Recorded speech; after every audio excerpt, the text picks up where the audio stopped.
छुपे वार करणं, पाठीत खंजीर खुपसणं ही पाकची नेहमीचीच भूमिका राहिली आहे. त्यामुळे यात काही वावगं नाहीये. जाऊया पुढच्या बातमीकडे. पहलगाम हल्ल्यावरून आता ठाकरे गटाचे खासदार संजय राऊतांनी मोदी सरकारवरच घणाघात केले.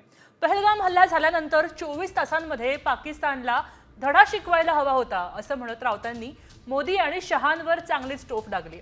दरम्यान मोदींनी अमित शहांचा राजीनामा घ्या असेही राऊत म्हणालेत. माझ्या पक्षाची भूमिका असा आहे की पुलवामा हल्ल्यानंतरच हल्ला करायला पाहिजे. पुलवामामध्ये 40 जवान ज्या पद्धतीने मारले गेले, पुलवामा नंतर हल्ला का झाला नाही पाकिस्तानवर? उरी नंतर का हल्ला?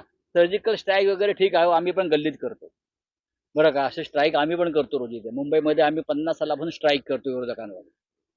हल्ला जो इंदिरा गांधीने केला, जो लाल बहादूर शास्त्रीने केला या देशामध्ये, त्याला आम्ही हल्ला म्हणतो. बैठका कसल्या घेताय हो?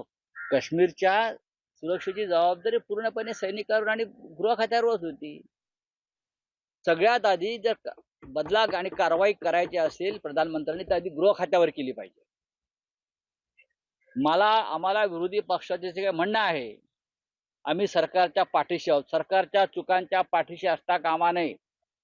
सरकार वारंवार चुका करत आहे देशाच्या सुरक्षेसंदर्भात आणि परत राजकारण करत आहे. घेतलाच पाहिजे प्रधानमंत्र्यांनी. का घेऊ नये? अमित शहांच्या जागी आमच्यापैकी एखादा मंत्री असता तर आमचा राजीनामा त्यांनी मागितलाच असता आणि मागितलेला आहे.